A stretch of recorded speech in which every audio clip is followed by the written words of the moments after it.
Bueno, pues Genial. vamos a tener unos 50 minutos, 45 minutos de presentación de la segunda parte del video que mandamos para que vieran de tarea de How the Economic Machine Works de Ray Dalio. ¿Sí? Vamos a revisar la segunda sección de esto. Después de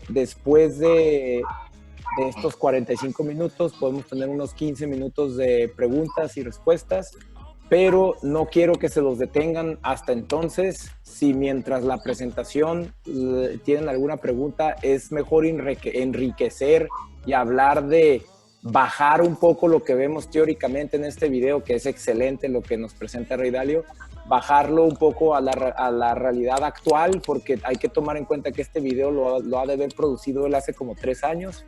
Entonces la realidad actual, la realidad de COVID, van a ver que en la presentación inserté un par de cosas de como para ver cómo lo que está diciendo a él ahí, cómo ahorita lo estamos viviendo, algunas de estas cosas, pero si cualquier tema que tengan ustedes también al respecto, por favor, adelante, sin miedo, interrúmpanme.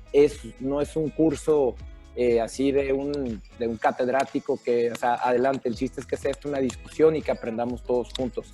Al final vamos a tener unos 10 minutos también de networking. Si algunos de ustedes tienen algún evento como el evento que tuvo ayer Gustavo, que quieren avisarle a los demás miembros, invitarnos, cualquier propuesta que tengan por ahí de que quieran hacer, pues adelante. Al final van a tener el espacio para poder hacer eso. ¿Okay? Ok, entonces vamos abriendo ya aquí la presentación.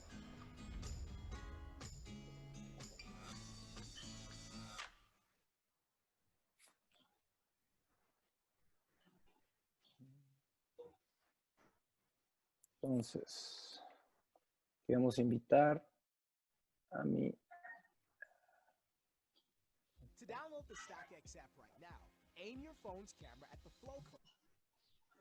Entonces vamos a hacer un pequeño recap muy rápido de lo que vimos la semana pasada.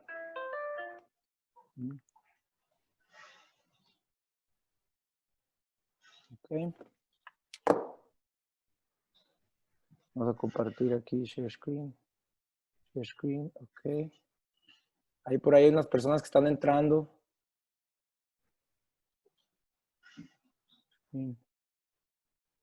¿Por qué intentas? Mauricio, creo que tú estás de co-host, ¿no? Sí, yo me estoy encargando de eso. Gracias. Okay. Muy bien. Entonces,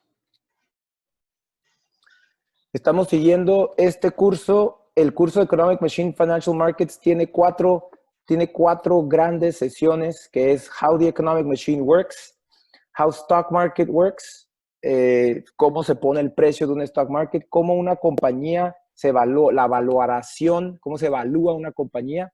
Y por último vamos a ver otros conceptos del sistema económico financiero, de los mercados financieros, que por ciertamente tienden a ser muy relevantes ahora en tiempos de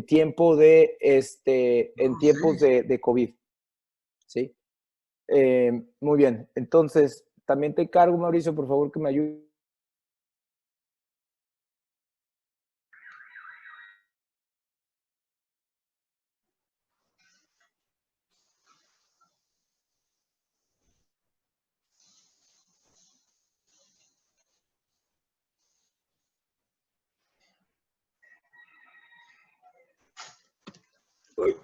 Oye, no se te oye bien, Rafa?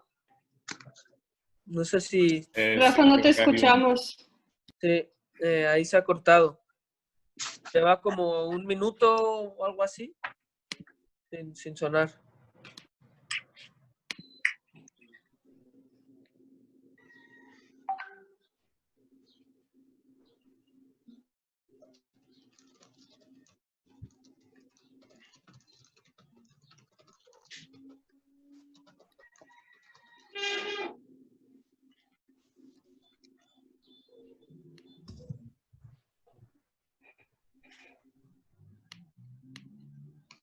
Hola, hola. ¿Me escuchan? Bueno, Ahora sí muy te bien. escuchamos. Technical difficulties, ¿verdad? Quieras o no, es difícil esto. Muy bien. A ver si ya me pueden ver también. ¿Me pueden ver? Sí, Muy bien. ¿Ven mi pantalla también? The Economic Machine and Financial Times. Listo. Markets. Ok. Entonces, ahora sí, volvemos a intentar. ¿Sí? Son 4 partes, cada parte son 2 sesiones. Cada sesión empieza a las 6 de la tarde, es 1 hora y media. Vamos a terminar a las 7:30. ¿Sí? Ya les había comentado un poco de QA y que luego queremos hacer un poco de networking. ¿Sí? Esto es todas las partes que vamos a ver durante las próximas más o menos 6, 7 semanas. ¿Sí? Ahorita nos estamos enfocando en el video de How the Economic Machine Works, basado en Ray Dalio, y vamos a ver la segunda parte de esta semana. El detalle de todos estos son los conceptos que manejamos, todos estos son los conceptos que queremos que entendamos todos cuando desmenuzamos este video y pues la verdad, el genio que es este señor Ray Dalio, ¿no? Entonces, les encargamos que nos le pidan por favor a Anastasia, ¿sí? Que les comparta al final de estos cursos, les puede ir ella compartiendo estos slides si los quieren tener para sus récords. La semana pasada vimos entonces qué es productividad, ¿sí? En short term, long term debt cycles, transactions, markets y economías. Hablamos del gobierno y el central bank, cómo el central bank tiene el poder de manejar el interest rates y puede imprimir dinero, ¿sí? Nos centramos mucho en la importancia del crédito, por qué es tan importante el crédito, y hablamos cómo el crédito influye en la línea de productividad, que a la larga es lo que más importa, la productividad es lo que más importa a la larga, pero en realidad, no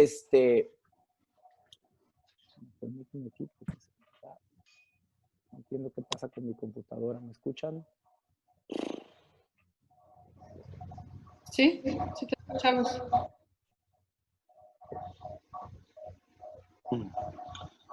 Ibas bastante bien. Aló, aló.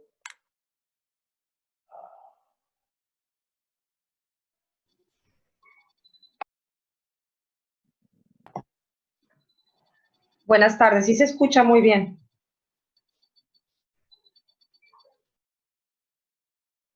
Yo no escucho, ¿eh? Yo tampoco escucho nada. Se dejó de escuchar, iba muy bien hasta the government central bank.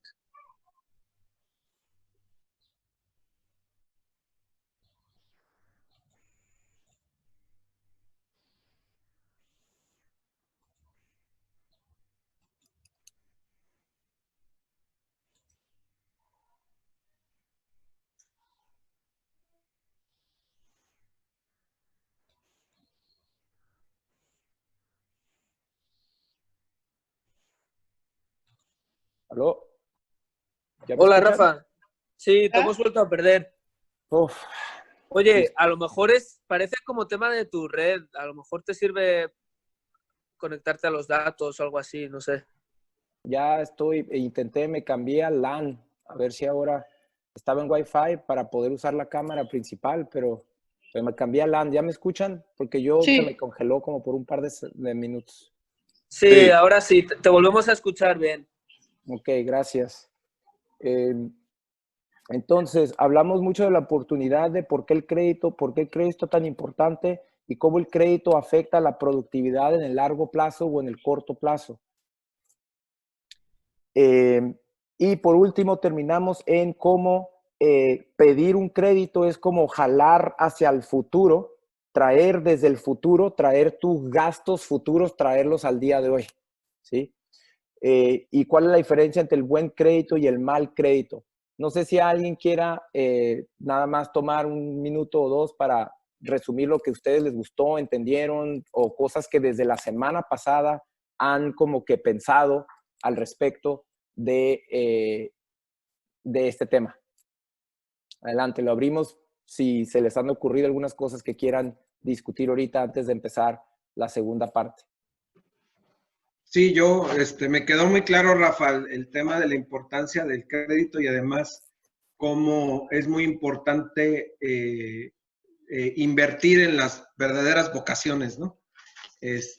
Un crédito bien aplicado es el crédito que invertimos en nuestras fortalezas y en nuestro know-how, ¿no? Y un crédito se puede ver, también lo entendí muy claro, y hay que evaluarlo en función del costo-beneficio, como un crédito bancario, la inclusión de inversionistas e inclusive el autocrédito, ¿no? El invertir ahorros en proyectos productivos, y que lo más importante es el crédito productivo y que lo más nocivo es el crédito de consumo. Entonces eso me quedó bastante claro. Todavía tengo muchas dudas, afortunadamente, pero sí. Yo agregaría que no deberíamos de llamarlo al crédito de consumo, así como que nada más ya de cajón es nocivo, porque la pregunta es, depende qué es el consumo. Lo que para nosotros es un consumo, yo comprar una cámara, bien una T2i Rebel, es consumo que no necesito, pero tú, Gabriel, tú generas mejor producto con eso y vendes más. Entonces, nada más asegurar que entendemos que lo que para algunos es consumo frívolo, para otros es productividad. ¿Ok?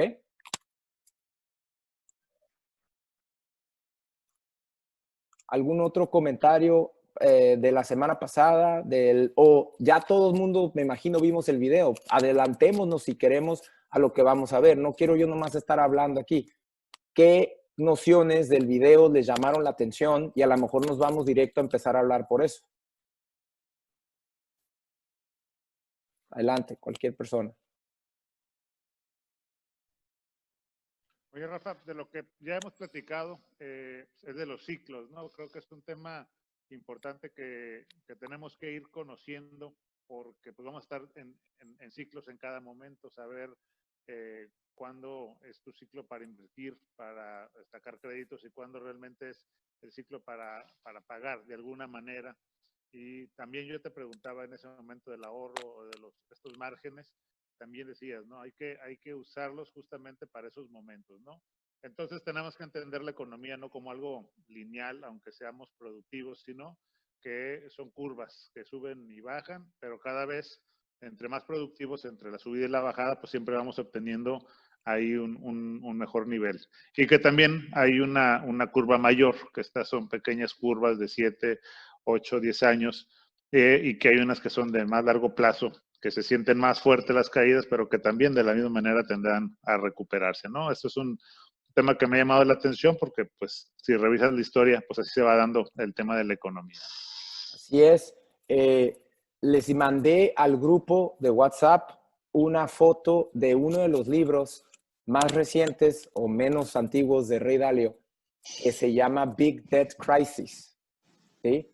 Este libro lo publica él, creo, hace 2 años, si mal no recuerdo, y de hecho lo publicó gratis, lo regaló durante, no sé cuánto tiempo lo estuvo regalando, lo regaló durante como 6 meses, ¿sí? Ahorita ya lo tienes que comprar, pero ese libro, la verdad, si quieren entender lo que está pasando ahorita a partir de COVID, yo les diría, COVID es nada más la mecha que prendió una masa que había de madera con gasolina y con cohetes y ¿sí? Y COVID no más llegó a prenderlo, pero el motivo de lo que ahora está empezando a pasar, y ya no nada más es Ray Dalio, que Ray Dalio ya es una eminencia para decirlo, pero ya muchos otros economistas que antes no lo creían ya están hablando de la depresión que se puede desencadenar, depresión económica que se puede desencadenar debido a esta situación, ¿no? Entonces, pues sí los invito a que... Rafa. Adelante. Sí, yo coincido y también con lo que dice Gustavo y obviamente contigo, un tema que también complementa es el tema de que son muchos mercados. O sea, hay diferentes mercados y puede haber mercados que en cierto momento están en una curva ascendente y otros mercados que están en una curva descendente. Entonces, el trabajo de una economía, de un gobierno, pues es también apoyar a los que van hacia abajo y también frenar un poco a ciertos mercados que a lo mejor en ese momento, si yo comparo, no sé, el mercado de agricultura, a lo mejor necesita apoyo en ciertas secciones, ciertas áreas, y el área de tecnología en Silicon Valley, pues a lo mejor necesita tasas de intereses altas, ¿no? O sea, porque está en un boom en cierto momento. Entonces, eso yo creo que eso es para lo que los gobiernos y los economistas deben de trabajar. ¿Para qué? Para evitar esa burbuja, ¿no? Que se va creciendo, y como dices, que el coronavirus fue el alfiler que tronó la burbuja, porque la burbuja se ha ido expandiendo y expandiendo y expandiendo por 10 años, 11 años. Mira, hay algo que está pasando muy interesante y que no sé si está el día de hoy aquí. La semana pasada estaba con nosotros un miembro del club también que se llama Ariosto y él pidió que si podía yo mandar el nombre de las distintas personas que me gusta seguir en YouTube, en Twitter, cuando le hablé de que pues, Ray Dalio es uno de como 10 o 15 que me gusta seguir. Y me puse a pensar para poderles mandar algo bien estructurado y ya junto a una lista como de 15 nombres, pero me puse a buscar un video de esa persona que a mí me ha gustado mucho en los últimos 2 años, que creo que tiene mucha relevancia. Y uno de esos nombres, curiosamente, es uno que se llama Jim Cramer. ¿Sí? Jim Cramer es un ex, creo, Goldman Sachs, y después de Goldman Sachs manejaba un fondo, y después del fondo en realidad se hizo famoso porque se brincó al lado de analista de personalidad de televisión. Tiene mucho carisma, Jim, y él está, creo que en CNBC, creo que se llama su show, se llama Mad Money, ¿sí? Pero lo que me gusta mucho de Jim Cramer es que sí es una persona que agarra 2, 3 lados del argumento y te los argumenta con la misma pasión, todo. Siento que lo hace muy bien. Y algo que menciona él, Miguel, es este concepto que creo que este tema, esta idea de decir, oye, ciertas partes de la economía están explotando y están valiendo más, pero otras están creciendo muchísimo, ¿no? Y curiosamente, ustedes ya sabían, seguro sabían, de que se le llamaba The Everything Bubble. No sé si se acuerdan de esto. La del 2008 fue the Housing, ¿cómo se llama? The Housing Crisis. La del 2001 le llamaban the Tech Bubble. Y desde hace 3, 4 años le quieren llamar a esto, le llaman the Everything Bubble. ¿Ok? Y esos son como la gente que son demasiado así como decir, ¿cómo se llama? Como negativos, ¿no? Apocalípticos es la palabra. Apocalípticos, muchas gracias. ¿Sí? Y los apocalípticos le llaman the Everything Bubble, que va a venir la crisis, la depresión más grande que hemos visto en la historia. Pero hay algo que no existía en el 1929, cuando fue la última depresión global, y que por más que lo analiza Ray Dalio, porque él en el libro de Big Debt Crisis analiza 70 o 80 crisis de todo el que han pasado en distintos países a través de los últimos no sé cuántos años, y nos presenta lo que estamos viendo aquí, y me estoy tardando a meterme a esto, porque la última vez que hicimos esto, siento que todo el mundo se quedó así como con una cara así de, o sea, que ya valió madre el mundo. ¿Okay? Y quiero hacer un prefacio antes de meternos a lo que vamos a ver hoy, porque la visión de Ray Dalio, por más que creo que es un genio, yo creo que sí le falta algo, que es que hoy en día, o jamás estábamos tan conectados los seres humanos como hoy estamos conectados, ¿sí? Entonces, así como vimos, y aquí tenemos a un miembro del club, Gabriel Reyes, que hicieron una idea aquí en Tijuana, que crearon unos respiratorios para respirar de una máscara de bucear, que creo, si no recuerdo, Gabriel, que si mal no recuerdo, que lo vieron de un tuit de Italia o no sé dónde. ¿Sí me entienden? Sí, fue de Italia, un grupo italiano. ¿Sí? Un grupo italiano. Entonces, Una crisis como el COVID que tuvimos hace 100 años, a lo mejor mató a muchísima gente, pero ahora gracias a la comunicación a lo mejor no va a matar a todos los que iba a matar, ¿sí? Porque nos estamos comunicando. Entonces, de la misma manera, una crisis que igual y sí va a ser puede ser que se catalogue económicamente como una depresión económica la que vamos a pasar o la que estamos pasando, pero puede ser que no sea ni de cerca lo que fue en 1929. Porque no podemos imaginarnos lo que la tecnología, la conectividad, la innovación que ahora hay que nunca ha habido antes. Y sobre todo, pues Ray Dalio, por más cañón que sea para análisis financiero y económico, pues es una persona ya de tercera edad que de pronto no conoce y maneja toda la tecnología. Entonces, por favor, no se me agüiten cuando nos metamos a ver esto, ¿ok? Yo tengo un ejemplo inmediato que sí quiero compartir, Rafa. Adelante, por favor. Hicimos hace poquito un proyecto para, que tú lo conoces desde hace algunos años como idea, Rafa, para modernizar los Baja Estudios.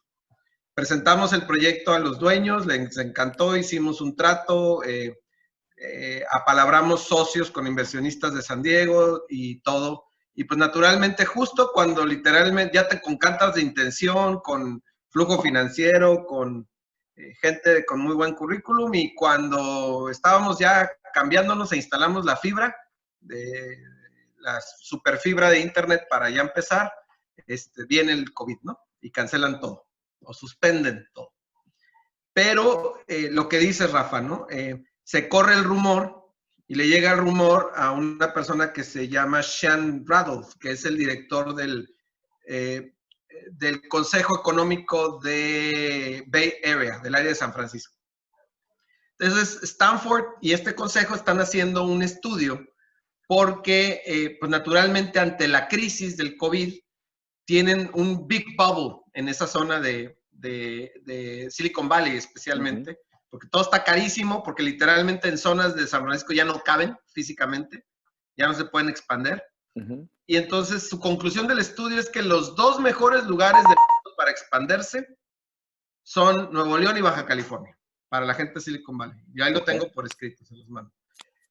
Se enteran muy rápido de lo que nosotros queríamos hacer y nos llaman.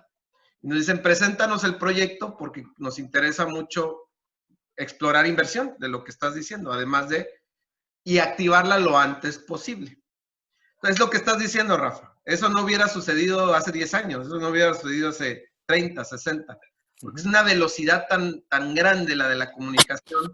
Yo les pude mandar inmediatamente demos de realidad virtual, cosas bastante avanzadas, y ya no es un tema de frontera ni siquiera político, porque ya incluso lo político, afortunadamente, está muy respaldado por la prioridad económica, y de repente avanza más, afortunadamente, las ganas de hacer las cosas, las intenciones, que el aspecto político, ¿no? Entonces, ese creo que es un ejemplo de lo que dices, Rafa.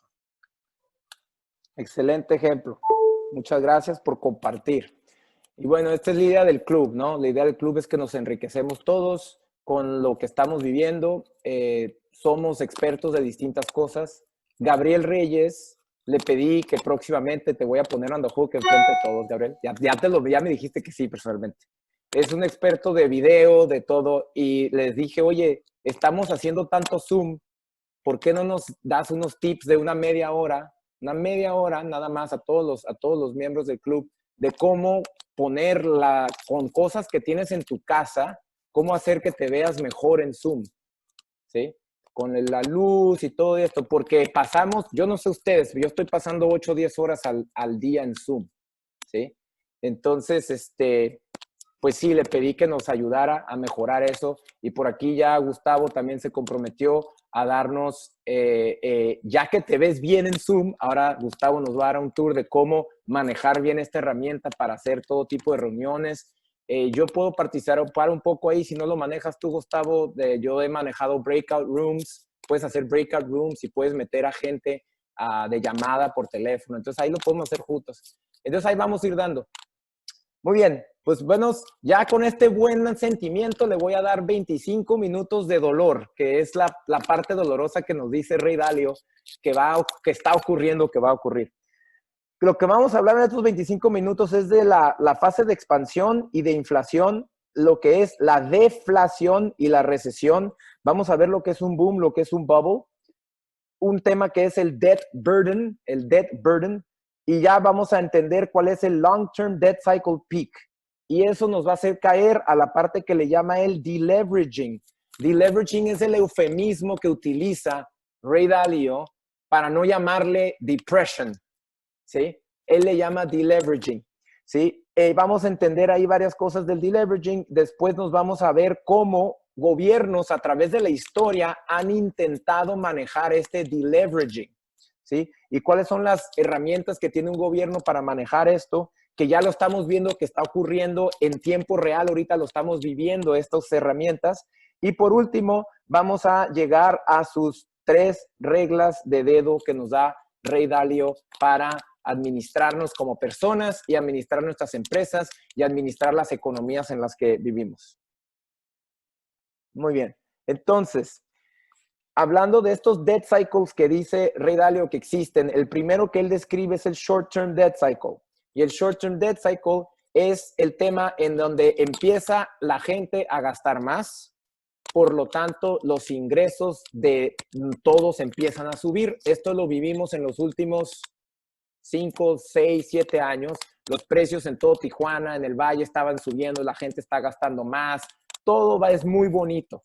No sé si saben ustedes, pero el 2019 fue el año de la historia con mayor gasto y exuberancia de todo, ¿sí? Entonces, esto ocurre, los precios suben porque hay mucho crédito, hay mucho dinero, hay fondos de inversión inmensos, hay préstamos por todos lados, ¿sí? Y la gente está gastando más. Entonces, cuando gastamos más, pues recuerden que el crédito se puede crear de la nada, out of thin air, y recordemos que cuando gastamos más, pues suben los precios. Esto se llama inflación. Entonces, creo que no necesitamos pasar mucho tiempo ahí en el tema de inflación. Ok, ¿qué hace el gobierno central cuando hay mucha inflación? ¿Sí? Pues puede subir los intereses, ¿sí? Y de nuevo aquí, ni modo, tenemos que aceptarlo. La gran mayoría, creo que más del 80% del comercio internacional se denomina en dólares. Esto quiere decir que como está denominado en dólares el comercio internacional, el petrodólar, todo esto, que el banco central más importante del mundo es el Fed, se llama, es el Banco Central de Estados Unidos. Entonces, cuando el Banco Central de Estados Unidos cree que los precios o la inflación está subiendo mucho, pues puede este banco decidir subir los intereses del Fed. Y esto hace que la gente empiece a pedir menos préstamos. ¿Por qué? Porque al subir el Fed el intereses, todos los demás bancos de Estados Unidos y por lo tanto los demás bancos del mundo que utilizan el interés que publica el Fed como una base para calcular su interés al que prestan dinero, pues todo el costo de todos los préstamos sube y la gente deja de pedir prestado dinero. Como cuesta mucho más el dinero, pues la gente empieza a gastar menos y esto hace que se controle la inflación. ¿Sí? Aquí es lo que acabamos de decir, ¿no? Al gastar menos, si yo gasto menos, lo que yo gasto, recordamos que lo que yo gasto es el ingreso de otra persona. Entonces, si yo gasto menos, todo el mundo empieza a ganar menos. Es un ciclo vicioso ahora, empieza a bajar el ciclo y esto es lo que hace que llegue la deflación, ¿sí? La deflación es el resultado en un short-term debt cycle, es el resultado de que el Banco Central sube los intereses y el hecho de subir los intereses permite que reaccione la economía, ¿sí?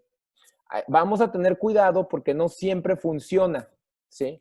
¿Y a qué me refiero? No siempre funciona. Así como creo que aquí, no sé si tenemos al doctor Anuar, aquí está, creo que el doctor Anuar, cualquier doctor, que por cierto el doctor Anuar nos dio un curso, un masterclass de COVID hace un mes o 2 meses, muy bueno, y ya le pedí a ver si nos puede actualizar en las próximas semanas o meses y nos da como una actualización del COVID y de todo lo que hemos aprendido recientemente para que nos dé otro masterclass de unos 45 minutos.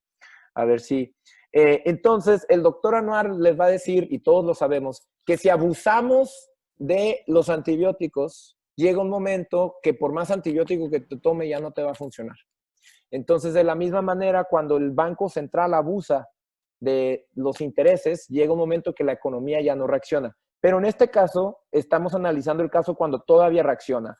El Banco Central subió los intereses y bajan los precios y empieza la deflación. Si bajan demasiado los precios, por lo tanto bajan demasiado el ingreso de la gente, puede ser que caigamos en una recesión. Para no caer en recesión, cuando ya ve que hubo mucha deflación, el Banco Central puede decidir bajar los intereses. Y eso es lo que normalmente hacen. Cuando baja los intereses el Fed, y por cierto, pueden leer esto ustedes, muy sencillo en las noticias, pueden ver cuando el Fed ha subido y bajado los intereses. Es un suceso súper importante en el mundo de finanzas, ¿sí? Todo el mundo habla de eso. Oye, mañana va a haber una reunión del Fed y van a subir o bajar los intereses. Todo el mundo, no nomás de Estados Unidos, Europa, todo el mundo está hablando de esto.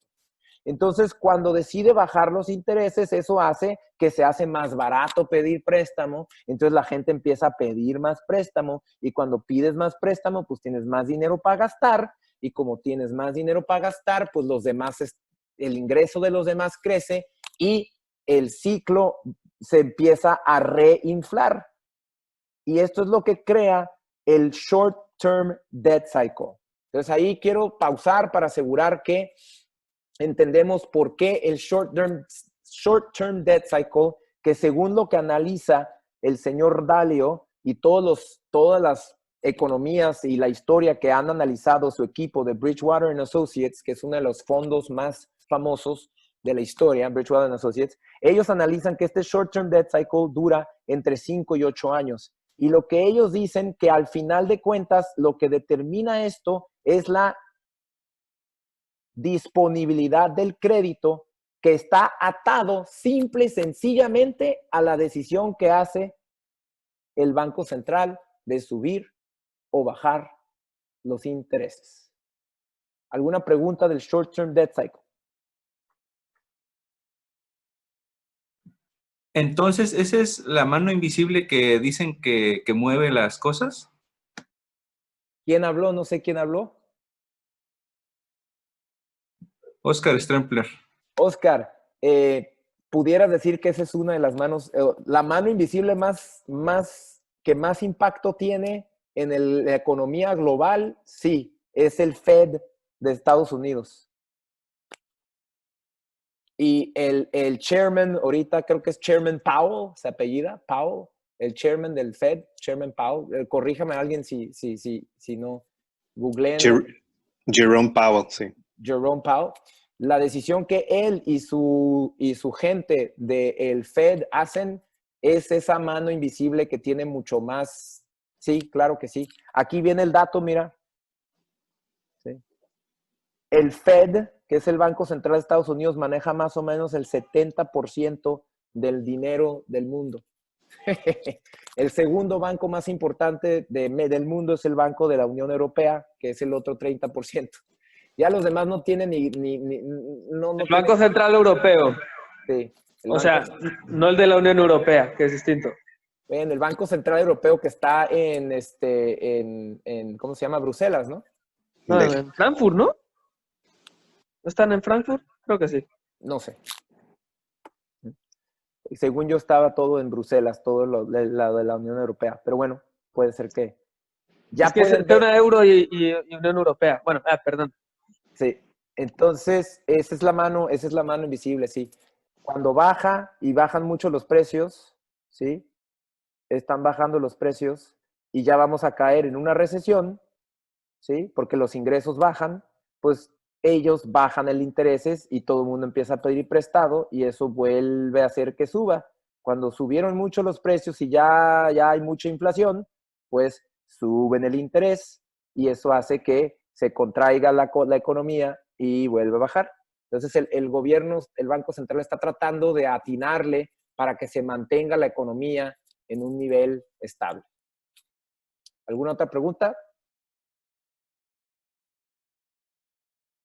Muy bien.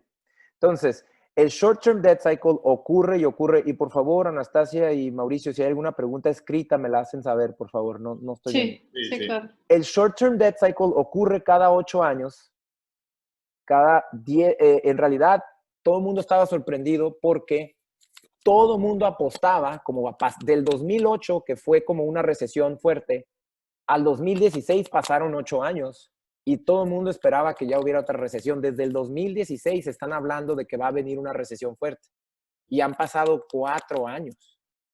Entonces ya llevamos 10 años, o llevábamos 10 años casi, antes de que empezara esta crisis, que tuvo que venir COVID a desencadenarla, pero ya llevamos 10 años y todo el mundo estaba sorprendido. Entonces, el short-term debt cycle ocurre una vez, ocurre 2 veces, 3 veces, y cada vez que termina, esto es algo que tenemos que notar, cada vez que termina un ciclo, terminamos más alto, terminamos más alto, terminamos más alto.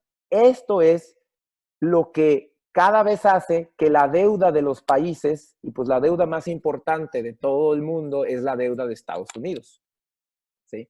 La deuda que tenemos que ver. La deuda de Estados Unidos lleva no sé cuántos años que no baja, que nomás sube y sube y sube y sube. Esto es lo que quiere decir en el video, lo que nos explica Ray Dalio, que cada vez que hay un ciclo, aunque termine y volvemos a regresar, lo que está pasando por abajo de la economía en un ciclo muy, muy largo es que la deuda se sigue acumulando, ¿sí? Entonces, ¿por qué ocurre esto de los ciclos? Pues es naturaleza humana, ¿no? Él dice, al final de cuentas, si tú puedes conseguir dinero barato y gastártelo hoy para divertirte hoy, lo vas a hacer.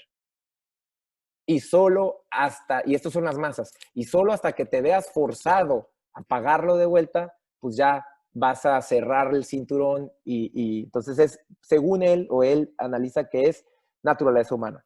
Entonces ahora sí dice, vamos a analizar el long-term debt cycle.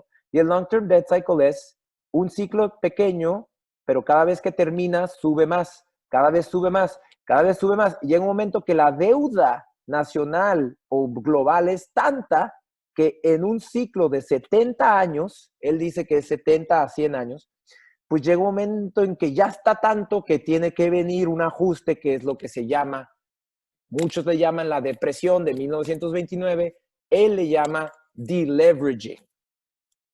Deleveraging.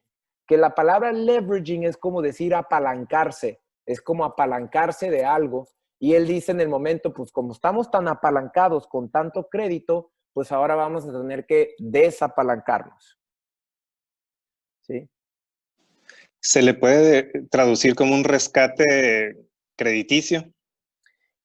No, porque el rescate crediticio lo que pasó eso fue en el 2008. Ahorita vamos a ver que el rescate crediticio es lo que se intenta hacer en recesiones. Ya lo que nos explica Ray Dalio es que cuando ya caes en un deleveraging o en una depresión, todo eso ya no sirve. Rescates crediticios, imprimir dinero, ya todo no sirve. Ya llevamos 70 años tomándonos antibióticos como locos y ya no reacciona nuestro cuerpo. ¿Sí? Entonces, pues casi lo que tiene que pasar es que como que se resetea toda la economía cada 70 años. ¿Sí? Okay.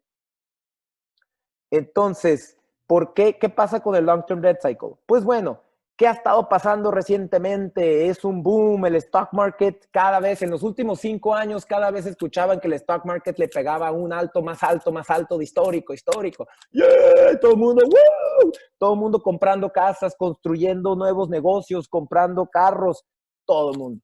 Entonces se está haciendo este bubble. Todo el mundo está pidiendo más préstamo. Y el valor de las casas está subiendo y subiendo, el valor de las acciones está subiendo y subiendo. El costo de todo está subiendo. ¿Sí? Cuando está pasando esto se llama a bubble. Y lo que está pasando por abajo del agua es que el debt burden se llama el debt burden. ¿Sí? El debt burden es, ¿sí? Se puede manejar el debt burden siempre y cuando los ingresos, ¿sí?, sigan subiendo. ¿Sí? Entonces, no hay problema si nuestra deuda sigue creciendo. La deuda del gobierno, ¿sí han visto todos la deuda del gobierno americano? Vayan al sitio que se llama usdebtclock.org. Creo que se llama así, usdebtclock.org. ¿sí? Y van a ver ahí la deuda tremenda que tiene Estados Unidos, es más del 119% de su PIB, ¿sí? Una locura así, ¿sí? Entonces, tú puedes mantener una deuda muy alta siempre y cuando crece tu deuda, también crece tu ingreso. Y mientras tu ingreso esté creciendo un poco más que tu deuda, no hay problema. Puedes tener trillones de dólares de deuda, siempre y cuando tu ingreso esté creciendo más. Aquí es en donde vemos el problema del debt to GDP ratio que tiene ahorita Estados Unidos. Estados Unidos tiene más del 100% de su GDP, de todo, de deuda. Lo que nos dice que su deuda está creciendo más que su ingreso como país. Entonces ya no es sustentable y es cuando tienes este problema. Ya tu deuda empieza a ser un peso que cada vez camina más lento Estados Unidos, ¿sí? Y querramos y aceptarlo o no, la economía de Estados Unidos pues es básicamente los pulmones del mundo o el corazón hasta ahorita. China quiere cambiar eso y yo creo que sí lo va a lograr en los próximos 5 o 10 años, ¿eh? Yo creo que China... usdebtclock.org. Muchas gracias, Anastasia. ¿Sí? Entonces, este tema de estar nada más acumulando más deuda y decir, pues es que no hay problema porque está creciendo mi income, pues no puede pasar para siempre. Llega un momento, ¿sí? ¿Sí? Al mismo tiempo que el valor de los activos sube, pues la gente sigue pidiendo más dinero de préstamo, ¿sí?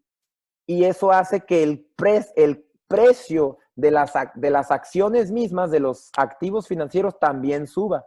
La gente se siente con mucha lana, aunque tienen un chorro de deuda. Mira, tienes muchísima deuda, pero como tienes mucho dinero, porque el crédito se considera dinero, pues todavía te sientes tú muy bien y todavía los bancos te quieren prestar más dinero. Ah, ok, pero esto no dura para siempre, no es sustentable.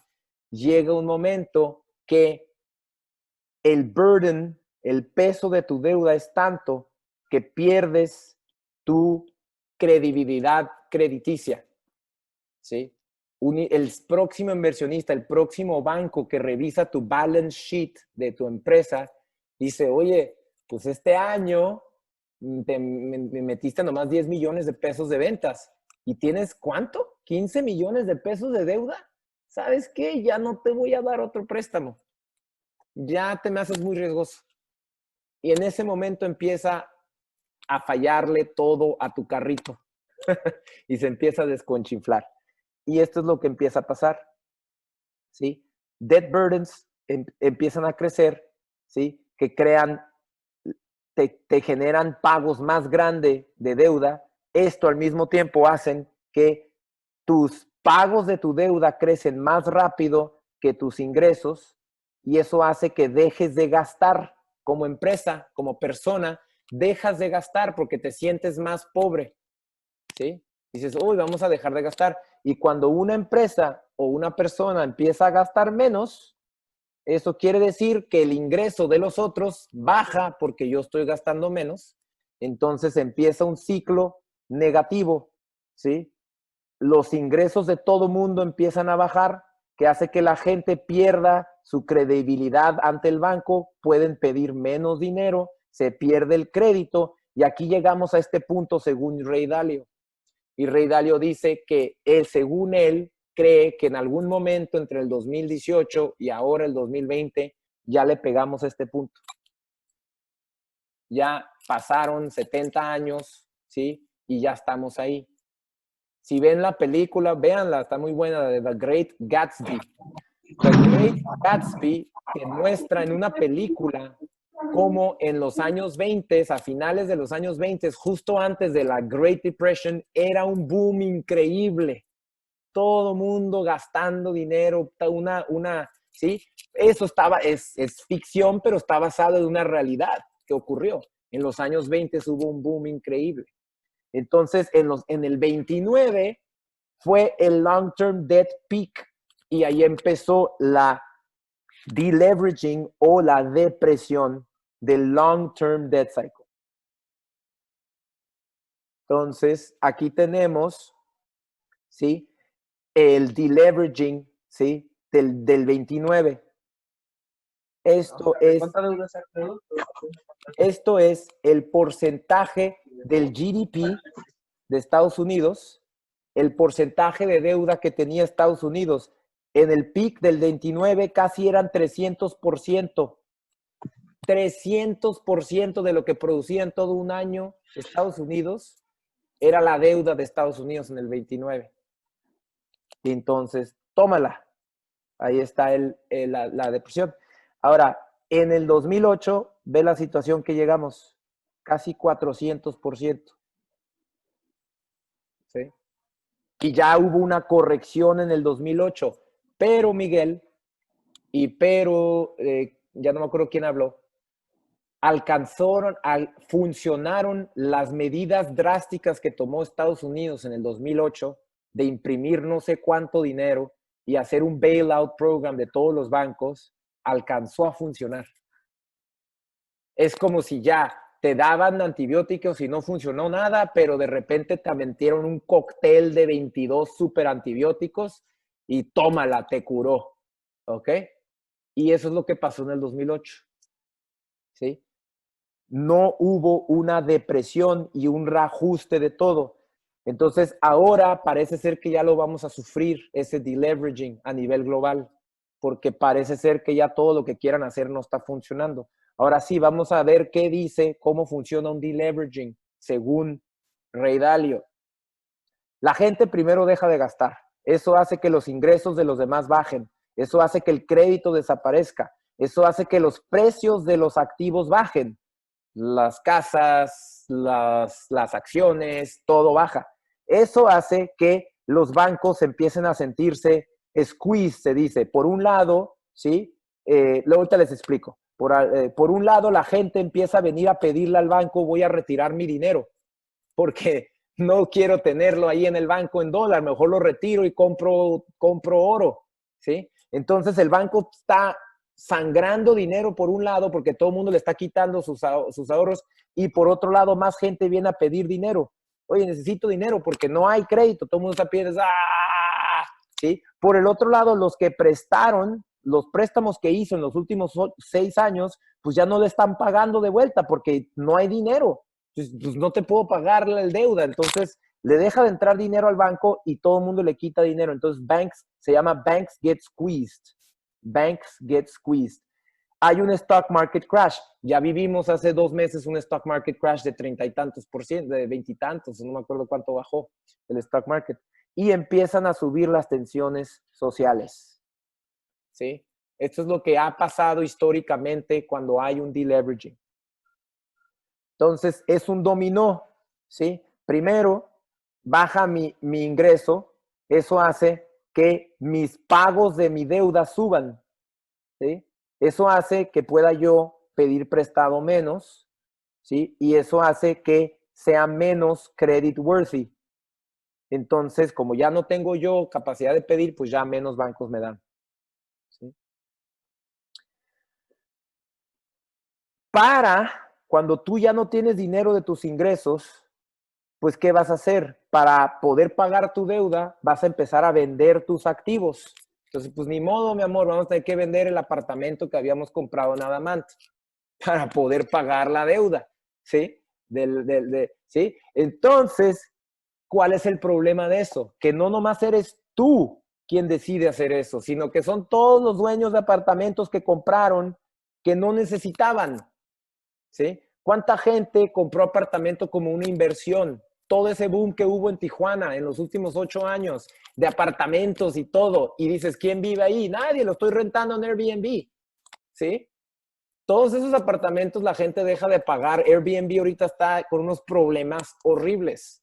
Nadie está viajando ahorita. Entonces, de repente, pues mi amor, ya no puedo pagar el préstamo del, ¿cómo se llama? La mortgage, ¿cómo se dice mortgage? Hipoteca. Ya no puedo pagar la hipoteca. Entonces vamos a vender el apartamento, que a cabo vale el triple de cuando lo compramos. Sí, pero lo que no estás dando cuenta es que cuando tú lo pones a la venta, también la mitad de tus condóminos de Adamant. Entonces, el precio de todos esos apartamentos, tómala, bajan.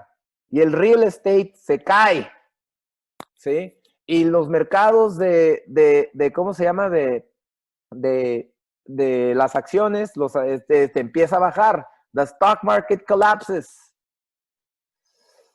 And down it goes, ¿sí? Y esto es un ciclo, ya. La gente pide prestado menos porque ya no tienen credibilidad, ya su FICO score se llama en inglés FICO score. ¿Cómo se llama aquí eso, Miguel? ¿Existe eso aquí? Sí, es tu buró de crédito, pero ya le ponen un número, pues. Le ponen un número. Okay. Así como 700 y 650, 800, como igual que en Estados Unidos. Igual que el FICO, muchas gracias. Entonces, ese número que el FICO, que 700, 800, es qué tan credit worthy eres, pues aquí es el buró de crédito, eso baja, entonces la gente se siente más pobre y empieza a perderse mucho más el crédito. Esto es un ciclo vicioso. Menos gasto, menos ingresos, menos riqueza, menos crédito, pides prestado menos y eso te deja gastar menos y es un ciclo vicioso. Y este ciclo vicioso da vueltas y vueltas y vueltas y crea esta caída tan fuerte que ocurrió en 1929 y que según Ray Dalio y algunas otras personas ya estamos aquí. Estamos ahorita así, ya terminamos de subir en la montaña rusa, tic, tic, tic, tic, tic, tic, tic, tic, tic, tic, tic, tic. Estamos empezando a bajar ahorita. Un dato curioso que en Rusia la montaña rusa se llama la montaña americana. Buenísimo. Chistoso, ¿no? Se llama la montaña americana en Rusia. Esa montaña americana. Entonces, ¿cuál es la diferencia de un deleveraging de long-term debt cycle con una recesión de un short-term? La diferencia es que por más que el Fed quiera bajar los intereses para como que estimular la economía no reacciona y sigue bajando. Que es como por más que le quieras dar antibióticos, ¿sí? Y aquí tenemos, en el 2008, le bajaron todo a cero. Y aquí vemos lo que pasó recientemente en el 2019, cuando llega COVID, el Fed hace 2 reuniones que no estaban planeadas. El Fed venía subiéndole al interés para tratar de controlar la inflación. Venía haciéndolo desde el 2016. Vean todas las veces que subieron los intereses. ¿Ok? Pero ya que se dieron cuenta que había problemas, le empezaron a bajar. Y cuando llegó COVID, dijeron, vamos a hacer 2 reuniones de emergencia y le bajaron a 0. Y no reaccionó la economía, señores.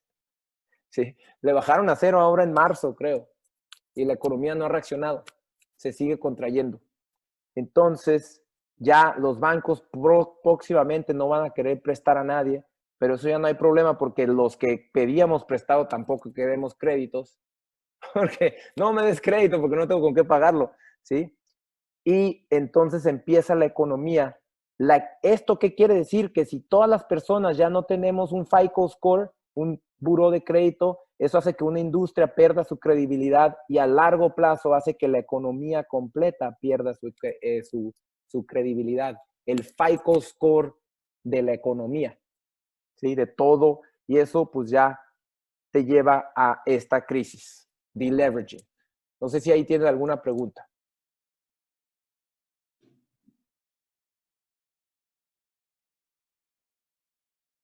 Muy bien. Vamos a ver muy rápido en los próximos 5 minutos las cosas que puede hacer el gobierno en estas épocas de depresión o de deleveraging. Hacen 4 cosas. Se corta el gasto, se corta la deuda, se reduce, se perdona la deuda. Le suben los impuestos a la gente de mucho dinero para tratar de redistribuir la riqueza de los que tienen mucho a los que no tienen nada. Y también lo que hacen es que imprimen dinero. Estas son las 4 cosas que un gobierno y un banco central tienen a su disposición, las armas que utilizan para tratar de controlar no una recesión, sino una depresión. Ya los intereses, subir y bajar los intereses no funciona. entonces me tengo que tratar de meter a estos temas. Vamos a ver cómo son estos. Lo primero es cortar el gasto, la austeridad. Y esto es clásico, el gobierno anuncia que es un programa de austeridad. Sí, eso ya llevamos tiempo viéndolo en varios países alrededor del mundo. Entonces, le bajan el gasto. El problema de bajar los gastos es que tampoco funciona porque cuando tú bajas el gasto, también bajas los ingresos de los demás. Entonces, bajar el gasto es deflacionario y eso genera que pues otras empresas tengan que empezar a despedir a gente, ¿sí? Porque el gobierno tiene que despedir a gente, ya no tengo con qué pagarte, no te voy a pagar, ¿sí? Entonces, eso hace que haya menos trabajo, que te lleva, bueno, aquí quiero actualizar qué pasó en mayo de este año. Este es el unemployment rate de Estados Unidos. Los unemployment claims de Estados Unidos, ¿ok? En el 2008, cuando fue la crisis, fueron 650,000 personas pidiendo unemployment. ¿Ya vieron cómo estamos ahorita? Veo unas caras así de a la madre. Eso es Estados Unidos, ¿eh? ¿Ok? Entonces vean lo que está pasando. El unemployment went through the roof. ¿Sí? ¿Ok? Vean esto. Estos son los trabajos en la Unión Europea que están en riesgo. ¿Sí? Todo esto, por cierto, muchos de estos los saco de varios artículos de McKinsey & Company, ¿sí? Que si luego quieren el link, por favor pídanselo a Anastasia y se los comparte, ¿sí? Pero aquí vean la situación en la Unión Europea. Vamos a ver. Hay 58 millones de empleos que están en riesgo en Europa, o un total del 26% de todos los empleos que hay en Europa, ¿ok? ¿Sí? De 58 millones, ¿sí? La gran mayoría están en el segmento de Customer Service and Sales. O sea que si estás vendiendo o atendiendo a clientes en Europa, ya estás un poco fregado. Si estás atendiendo en comida también, si estás construyendo y etcétera, ¿no? Aquí está el 100%, aquí está, mira, el negrito, el 100% de los 14.4, ¿sí? millones de empleos que están en Customer Service están en riesgo de perderse ahorita. Y aquí esto es lo que te dice de cómo nos está afectando COVID, ¿sí? Y que esto va a causar lo que muchos dicen, una depresión muy grande económica. Entonces, como ya intentaste de bajar el gasto, la austeridad, y viste que no funcionó, lo siguiente que haces es que empiezas a perdonar la deuda, ¿sí? Entonces, como nadie está pagando la deuda y todo el mundo está sacando su dinero, pues el banco dice, oye, me debes 100,000 pesos. ¿Qué te parece si nomás me pagas 25,000 y ya ahí la dejamos? El banco va a empezar a llamarte, a todos los que debemos dinero, nos va a empezar a llamar. Oye, ya sé que llevas 3 meses sin pagar, pero ¿qué te parece si hacemos un convenio y me pagas el 50% y ahí la dejamos pagado? Esto es lo que empieza a pasar, porque la gente pues ya no está pagando, ¿sí? ¿Sí? Entonces, una cosa que pasa es que como los banks are getting squeezed, una gran parte de la depresión es que las personas descubren que mucho de lo que tenían ellos y que pensaban que tenía valor, es que tengo un departamento en Adamant y tengo uno en no sé dónde, y tienen, mira lo que soy muy rico y tengo mucho, pues ya no tiene valor porque bajó el valor de eso, etcétera. Entonces la gente se empieza a sentir psicológicamente pobre, ¿sí? El banco te llama y te dice, oye, págame menos o págame lo mismo, pero a través de 10 años, no de 5, ¿sí? Tratan de reestructurar la deuda, ¿sí? Pero el tema de reestructurar la deuda ya acuerda y dice, ok, te la corto a la mitad, tampoco funciona. ¿Por qué no funciona? ¿Sí? Porque también es deflacionario. Cuando tú cortas deuda, estás cortando el dinero que hay, entonces baja también, hay deflación. Entonces, si tratas de programas de austeridad y cortar deuda, ambas cosas son deflacionarios. Entonces, nomás nos lleva a más bajo de precios y más depresión. Entonces, lo siguiente que tratan de hacer, ¿sí? El gobierno, la gente paga menos impuestos y todo el mundo está pidiendo que le ayude porque están en desempleo, están pidiendo programas de que me des dinero. El gobierno se queda sin dinero. Ese es un dato interesante. Miren cuánta gente en Estados Unidos dependen de childcare para poder ir a trabajar. ¿Sí? Sí. Entonces, esta gente no puede ir a trabajar ahorita en COVID, porque, pues, entonces, cuando empieza a entrar menos dinero, ¿sí? El gobierno tiene que crear programas para que la gente limpie las calles y construyan y todo, para poderle pagar dinero a la gente. Pero del otro lado le tiene que dar dinero a la gente que está unemployed. Entonces el gobierno empieza a perder y empieza a generar más déficits. El déficit del gobierno empieza a crecer y crecer y crecer. ¿Sí? Entonces la deuda sube. ¿Sí? Esto es nomás para que tengan una idea, los paquetes de estímulos que están haciendo los países como porcentaje de GDP. ¿Sí? Aquí tienen el más grande. Estados Unidos, todos los estímulos. Luego lo vemos en detalle esto, se los mandamos. Entonces, la pregunta que ahora se hace Estados Unidos es cómo, Estados Unidos, el gobierno, es cómo fondeo este déficit. Nadie me está pagando impuestos, todo, ¿sí? Tengo que darle dinero a la gente para que trabaje, tengo que darle a la gente porque no tiene empleo. Pues, ¿cómo fondeo esto?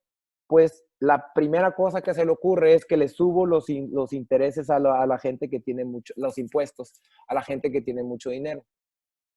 Esto normalmente pasa en todos los países, pero Trump es una persona, es un billonario ¿cómo se llama? Ricos. Entonces, él, al lugar de subirle los impuestos a las corporaciones y a los ricos, se los bajó. Entonces, es más problema todavía, porque ¿de dónde está sacando dinero el gobierno? Porque no puede subirle aquí y cobrar para tratar de darle dinero a los que no tienen en sus programas de desempleo. ¿Qué es lo que normalmente pasa cuando el gobierno le sube los impuestos a los ricos? Es que los ricos odian a los pobres le dicen es que tú tienes mucho dinero y empiezan los sentimientos de la revolución y social disorder y esta diferencia de, ¿cómo se llama? ¿De clases? De clases, sí. Y bueno, esto no es coincidencia que después de la Gran Depresión de 1929 se levantaron todos estos regímenes que después terminaron en la Segunda Guerra Mundial. ¿Sí? Porque la depresión del 29 duró 10 años, del 29 al 38. ¿Sí? Y por ahí empieza la Segunda Guerra Mundial. ¿Sí? Ese es el análisis que hace él.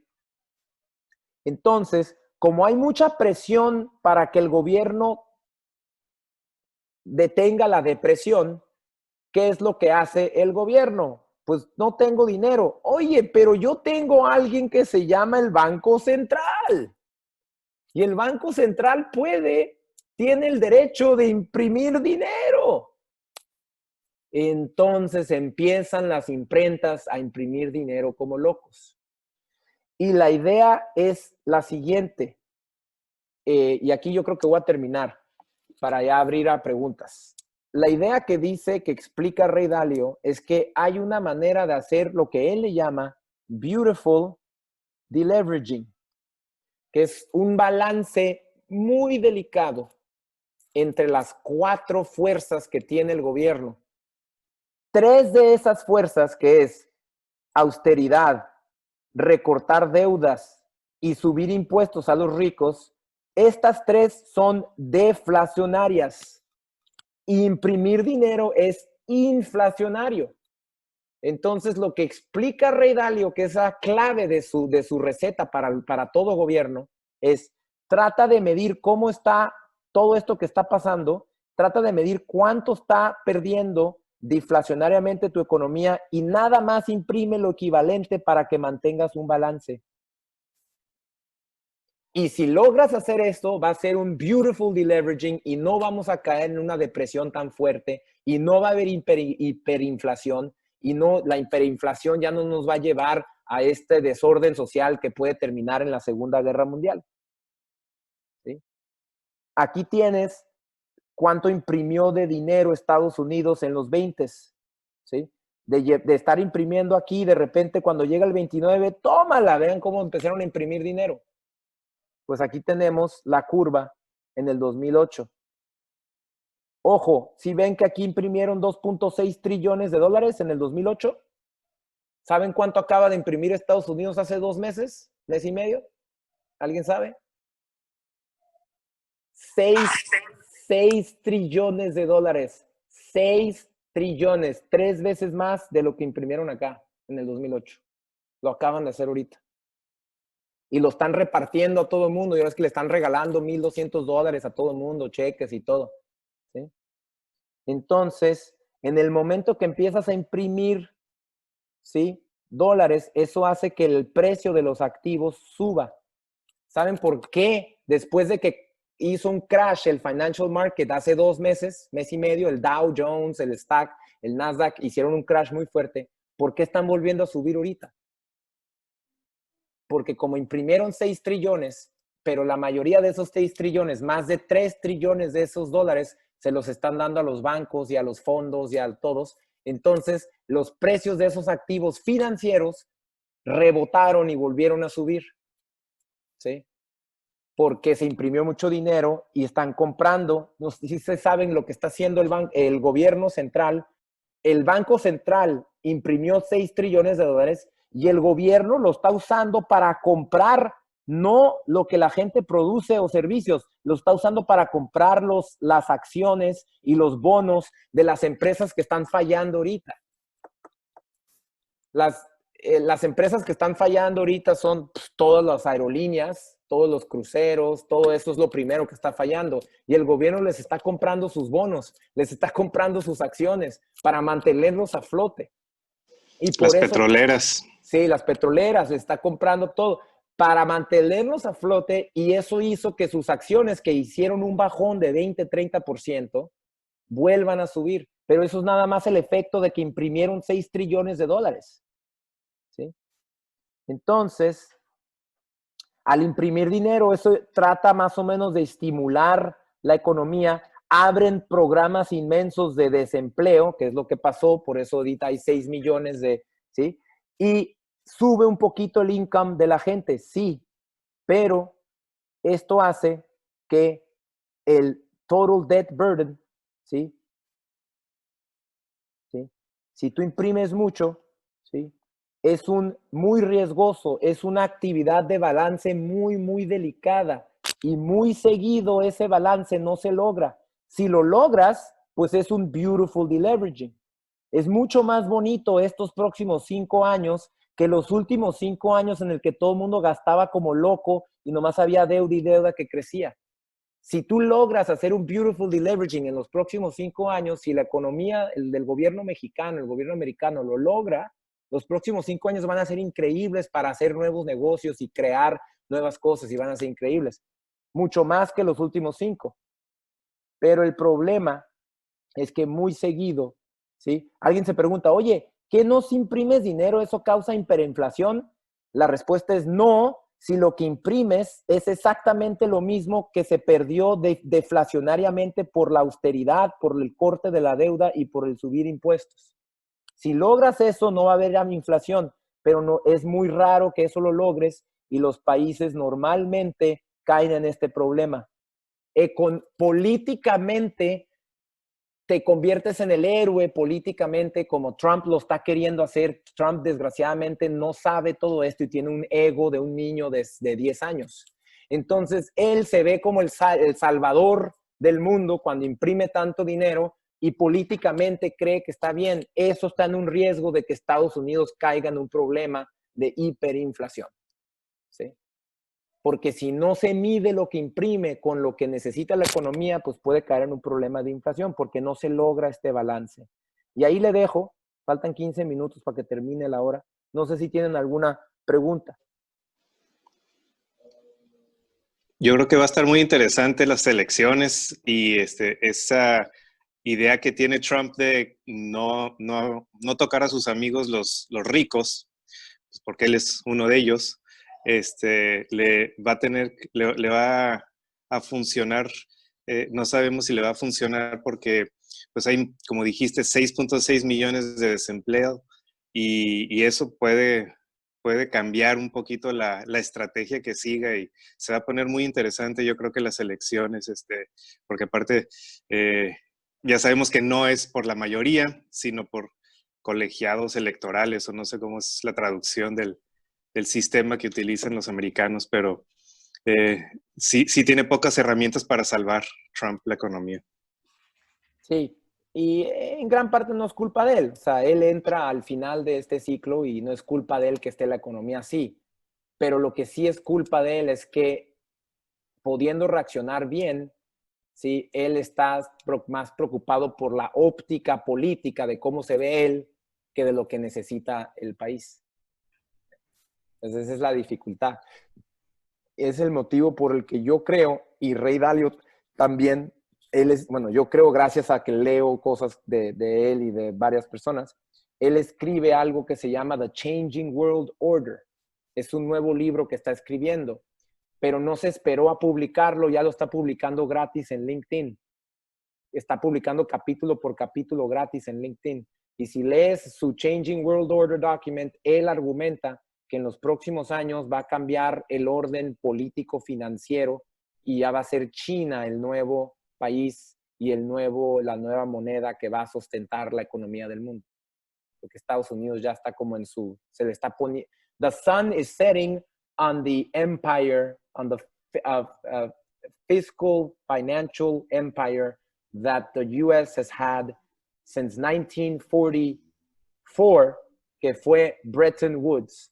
Bretton Woods es la reunión después de la Segunda Guerra Mundial en la que 70 y tantos líderes de todos los países del mundo se juntaron a decidir que el orden económico del mundo iba a ser que Estados Unidos guardaba oro y que el dólar era convertible en oro y que todos los demás países que no tenían oro, que no tenían infraestructura, que no tenían nada, iban a guardar dólares en sus reservas, no oro, dólares. Y iban a utilizar dólares para el comercio internacional y todo. Eso se estableció en 1944 y ya duró casi 80 años, casi, ¿sí? Y lo que argumenta Ray Dalio es que ya va a cambiar esa orden político monetario, que lo vamos a ver pasar en los próximos 10 años. Rafa, aclarando que Andrés Manuel López Obrador no es santo de mi devoción para nada, pero se antoja en este tema de que platicaste que sus políticas públicas sí están siendo compatibles con el aspecto de austeridad, de no endeudarse tanto. De hecho, pues fue una nota grande cuando no aceptó la deuda del Fondo Monetario Internacional hace un par de meses, y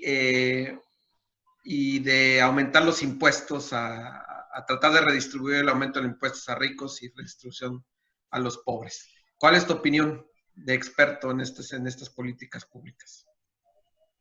Ay, tengo que tener cuidado cómo contesto esto. Te estoy grabando, no es cierto.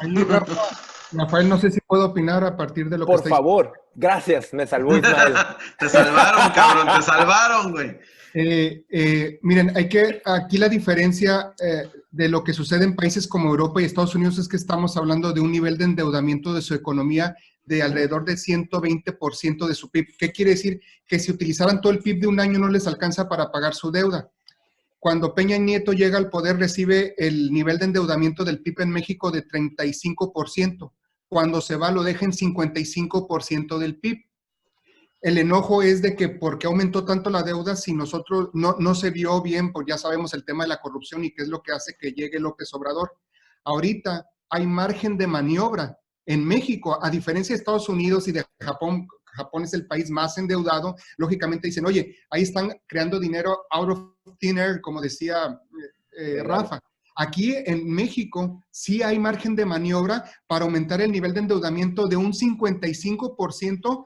Te lo puedes llevar hasta donde quieras, puedes llevártelo a 100% porque estamos ante una situación de crisis sumamente grave que le está pegando a los más pobres. Se está hablando de que se va a subir en 12 millones el número de pobres en el país. Entonces, ¿dónde queda el discurso de López Obrador de que primero los pobres? Entonces, aquí el tema es que él le tiene mucho miedo por cuestiones ideológicas al tema de endeudamiento, porque viene de una ideología de la CEPAL, de Latinoamérica, de que estamos de rodillas por lo que le debemos a los gringos, pero es una situación especial. Y aquí me gustaría retomar de lo que hablaba Gustavo. No estamos ante un short-term debt cycle. Estamos, como dice Ray Dalio, ante un long-term debt cycle. ¿Qué quiere decir esto? Que la caída va a ser brutal. Brutal es que va a caer Estados Unidos, porque aparte a Estados Unidos se le acabó el margen de maniobra. Antes podía echar a andar la maquinita de dólares y todo el mundo los aceptaba. Esa situación, como dice Ray Dalio y dice Rafa, ya cambió. ¿Por qué? Porque China dice, aquí estoy yo, no tienes por qué estar aceptando nada más dólares de Estados Unidos que no están respaldados por nada. Entonces, aquí es donde vamos a ver, estamos ya viendo el choque de potencias y es lo que hace diferente esta crisis a crisis anteriores. Lo preocupante para México es que estamos dependiendo más de Estados Unidos, de voltear más hacia el tema de China y diversificarnos, porque hagan de cuenta que el navío de Estados Unidos se está hundiendo. Así como en su momento Inglaterra bajó y subió a Estados Unidos, ahorita como generación nos toca ver Estados Unidos hundiéndose y China saliendo. A todos les pega la crisis. La gran pregunta que tienen estas megapotencias es quién sale mejor librado de la crisis para construir a partir de ahí. Entonces, es pésimo lo que está haciendo López Obrador, porque López Obrador tiene margen de maniobra para endeudar al país. ¿Para qué? Para defender a los pobres, que es lo que se supone que a él le interesa, y sin embargo no lo hace. ¿Por qué? Porque no quiere hacer enojar a Trump. Vean cómo va replicando lo que hace Trump a nivel nacional. Trump contra las energías renovables lo hace López Obrador. Al único que le tiene miedo López Obrador no es a los empresarios mexicanos, es a Donald Trump, que diga, para mí él es un Hugo Chávez o es un Fidel Castro, es esto, vamos a desestabilizarle el país, y por eso él y Marcelo Ebrard están tan lambiscones con el tema de Donald Trump, ¿no? Ese es a lo que realmente le tiene miedo, y yo creo que es muy equivocada su política de López Obrador, porque tenía margen de maniobra. Y ahorita la crisis nos va a pegar de manera muy significativa en México, porque ya lo han dicho, ¿no? Cuando Estados Unidos le da gripa, a México le da neumonía. Entonces, nos encontramos de manera inequívoca en el long-term debt cycle hacia abajo. Vamos a ir en caída libre. Y eso es lo que vamos a estar experimentando con edificios, como decía Rafa, cada vez con apartamentos más vacíos, etcétera. Va a haber una destrucción de riqueza brutal en Estados Unidos, en todo el mundo, pero la pregunta es cómo nos va a pegar aquí a nosotros en México y en Tijuana específicamente como ciudad fronteriza. Entonces, creo que esa es una muy buena introducción a un nuevo miembro del club, como ya estamos en los últimos 10 minutos. Muy interesante, que es un poco de networking, ¿sí? El más reciente miembro del club es el doctor Ismael Plasencia, y como pueden ver, yo no soy experto de economía, ¿sí? Yo lo que hago es traigo los conocimientos de gente como Ray Dalio y los pongo y los exponemos, pero qué diferente respuesta. Muchas gracias, Ismael. No, al contrario, gracias por la invitación. ¿Por qué no nos cuentas un poco de lo que haces para que te conozcan los demás miembros del club que estamos aquí? Bueno, muchas gracias. Brevemente, para no abusar de su tiempo, soy economista, estudié en la Facultad de Economía, después hice la maestría en Desarrollo Regional en el COLEF, después hice el doctorado en Economía y el postdoctorado en el COLEF. Y ahorita soy director de la Facultad de Contaduría y Administración, a pesar de ser economista, porque generalmente los contadores y administradores no nos quieren a los economistas, pero bueno, aquí estamos impulsando todos estos temas de economía y de finanzas, y agradezco infinitamente a Rafa por la invitación, y ahorita soy presidente del Colegio Estatal de Economistas y vicepresidente del Colegio de Economistas del Noroeste de México. Estoy representando a Sonora, Sinaloa, Baja California y Baja California Sur. Próximamente haremos un foro para ver cómo nos está pegando la crisis a estos 4 estados del noroeste del país, al cual con mucho gusto los voy a invitar, y bueno, quedo a la orden para lo que se les ofrezca y con lo que pueda aportar con muchísimo gusto. Ismael, por favor, hazle llegar la invitación a Anastasia. Anastasia, si te puedes rápido presentar, Anastasia. Buenas tardes a todos. Mi nombre es Anastasia Beliniquina. Soy administradora del club de La Libre. Estoy a sus órdenes, cualquier duda. ¿Sí? Ella es la community manager del club. Entonces, si le haces llegar cuando tengas ese foro, el link, lo pasamos. Somos 100, ahorita nada más somos 100 miembros del club. El objetivo es cerrarle en 500 y queremos que hayamos 500 personas en el club que tenemos este nivel de discusión, que logramos este nivel de y que gracias a esto Tijuana de aquí a 10 años va a ser otra Tijuana, porque con 500 personas que hayamos en Tijuana que manejamos y entendemos esto y tomamos mejores decisiones para nuestras empresas, Tijuana va a ser otra. Entonces, usemos este club, es para nosotros. Ismael, luego platicamos a ver si en algún momento puedas agarrar una de las presentaciones recientes que tienes y nos las puedas dar en formato de 45 minutos aquí, ¿sí? A nosotros, a los miembros del club. Y pues muchas gracias y bienvenido al club.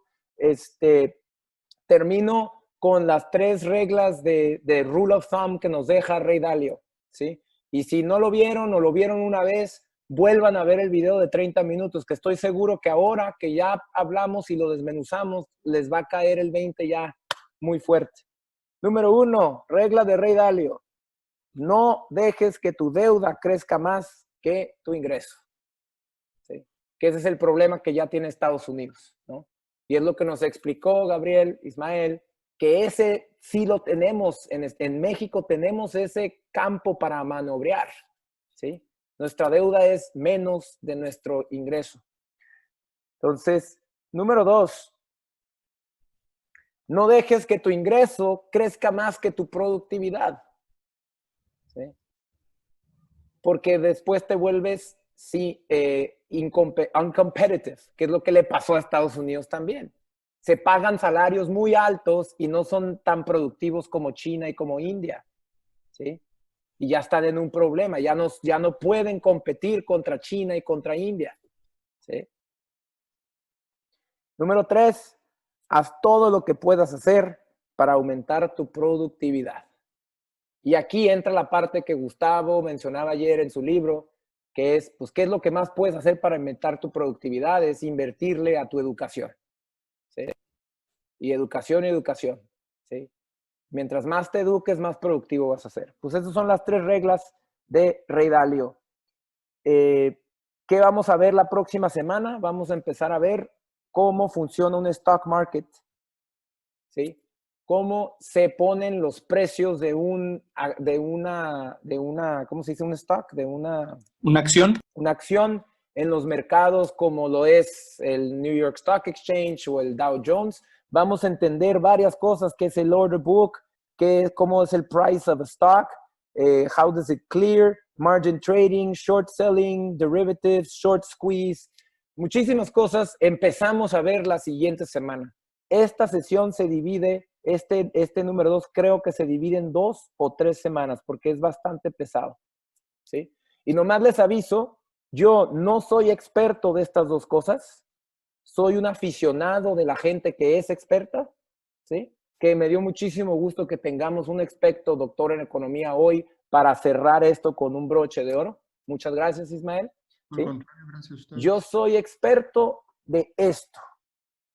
Y esto lo vamos a empezar a ver en 3 semanas o algo así, que es cómo se valora una empresa privada. ¿Cómo haces el valuation de una empresa? ¿Sí? Esto lo vamos a ver en 3 semanas. Y por último, vamos a cerrar todo este curso de aquí a unas 4 o 5 semanas, hablando de unos temas, como ya mencionamos, Bretton Woods, algo que se llama the repo market, el yield curve, que se llama quantitative easing, que es un eufemismo. Quantitative easing es un eufemismo. Cuando lo lean en el internet o en las noticias, y no, que quantitative easing es un eufemismo para imprimir dinero. ¿Sí? Es lo que quiere decir. Y vamos a ver todo esto porque estos son temas que casi nunca hablamos de ellos, pero ahorita que en tiempos de COVID se han vuelto muy relevantes.